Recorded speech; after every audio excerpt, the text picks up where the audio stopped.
Ugh. Man, excuse me. What's going on, guys? It is Isolite Cooper 88, also known as Steve, and I know you're saying, wait a minute, Steve, isn't your main Sly Cooper 88 channel for your vlogs? I feel like this is important that I should do it in vlog form, but I'm gonna keep it short because I can only do 10 minutes. But I don't want to get super in depth with it. But also, if you see me swishing around the apartment, I'm walking off yesterday because yesterday was the work day from hell, so I'm trying to stretch my legs out before I gotta leave at 5 to go do my night shift that I do on Thursdays and Tuesdays. Lot of long hours, man. A lot of long hours. But anyway, so I was watching a video last night, and it was Markiplier's latest vlog video where he was talking about pain and talking about how his surgery many years ago and what he learned from that. And he realized that, he takes away a very positive learning experience. It doesn't mean he accepts pain, but he was talking about how we as human beings, we don't look at pain as kind of something to motivate us to want to better our lives. Like if we live on. And he was talking about when he was laying in his hospital bed, he said, I knew that I was famous, he said, but I didn't do anything that was memorable. I didn't leave a mark on the world. And he said, in the infinite grand vortex of life itself, he said, all I've ever done is YouTube. And he said, I want to do more than that. I want to be defined as more than just somebody that does YouTube and plays games. He said, I want to be somebody who builds a positive community. I want that when my time does come, excuse me. Ugh. I have no idea where that came from. But I feel like I swallowed a fly and then it just got like stuck there. But he was talking about in the grand scheme of things that there we go. Because I'm like doing a side view and I'm like, I don't think people want to like see the side of my head. But he was talking about in the grand scheme of things that he wanted to do more. Be more than just defined as a YouTube personality, an internet personality. He wanted to do things on his own. Things that he wanted to be remembered for. Basically, he had a life epiphany, is what I'm getting at. He had like a life epiphany, realizing that there were so many experiences that he hadn't experienced in his own life, and things career-wise that he wished he had taken advantage of, and bad decisions that prevented him from really reaching the apex of where he wanted to be at now. And things that he wished he had changed, that he didn't let get to him.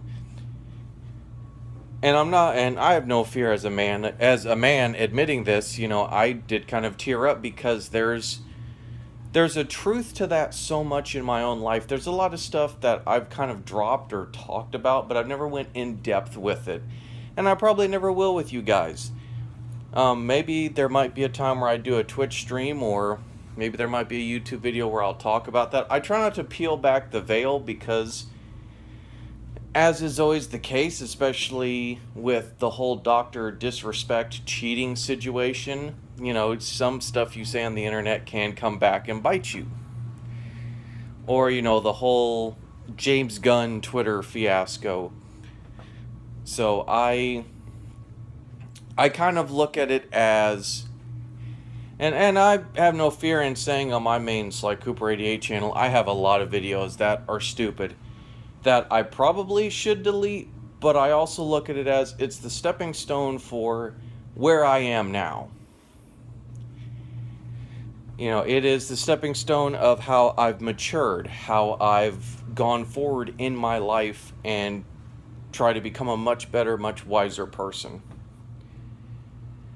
And I think that's the general takeaway that I look at is we have to evolve as people. We have to have a lot of room for self-growth, but we also have to understand that in the grand scheme of things, there's always going to be stuff that we're never going to control. Believe me, I'm a control freak. I love everything being in my control, but it's a very hard process to transition to, well, there's a lot of stuff that's in my control, but what about the stuff that I can't? And it's a very hard process for me because it's like bashing on a wall. It's like I want, even the stuff that I know I have no control over, it's like I want it to be at like an adjacent or a fixed point. And that's hard for me. And a lot of that honestly came from the fact that I was told as somebody on the autism spectrum that I would never succeed, I'd never do anything. So I always have this very condescending work ethic where I believe I am better than everybody else and I am going to show you why. Like very arrogant, like, an arrogance that is very difficult for me to break out of, but I'm working on trying to get out of it. But when you're used to doing something, especially a bad habit for many years, it's very difficult to break out of it. But as with each year that I get older, or the end of each year, I kind of start to reflect on the year and the years before that, and I start to kind of understand myself a little bit more and where I want to head, and maybe tentative steps that I can work on. And certainly I've made a lot of life decisions that have wasted me a lot of energy and a lot of time that now I kind of want to get out of. And I always say I'm a man of many hats, so maybe I need to get back into freelance comic book writing. Maybe I need to up my game with, Twitch and doing my gaming streams.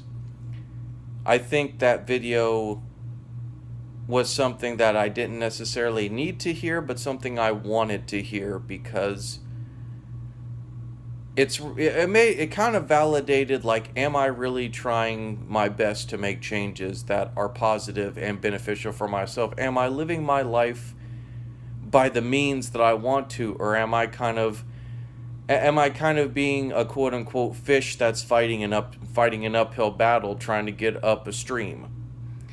In vain. Like basically paddling against a raging tide, and the sad truth is that I kind of am. And maybe I just need to go with the flow and, see what's down, the misty waterfall. It may be good, it may be bad. Maybe I'll hit the rocks and utterly fail. Maybe it's just a nice quiet stream and I just, pelunk and move on to the next avenue in my life. And that's kind of words of encouragement for you guys as well. It's like, don't be afraid to fail, but try to understand why you failed. And take something positive out of it, whatever thing you can. It doesn't even have to necessarily honestly be positive. It's just something that you can apply so that you're a little smarter, a little wiser, or you look at things from a different perspective. In a good way, not a bad way. You never want to be spiteful, be vengeful, and you never want to toxically waste your energy looking at somebody else's successes, because I do that far too often. And I have a lot of insecurities. I admit I have a lot of insecurities that I don't talk about. Maybe one day I'll do a video and talk about it. Maybe I'll talk about it on a Twitch stream. But there's a lot of stuff about me behind the camera here that you guys don't know and that I probably may or may not ever want to share. Not just because it'd be stuck on the internet, but because I don't like being vulnerable, and that's a very tough thing that I'm learning to kind of let go of, is learning to let my guard down a little bit and to not be afraid to admit, my faults and my insecurities. But that's a topic for another day, guys. It's video's about ready to end. It's hitting the 10-minute mark, so I hope you guys have a good one. Stay positive. Try to make it through the school day, the work day. Enjoy your day off if you have a day off, and I will see you guys in the next one. So, take care.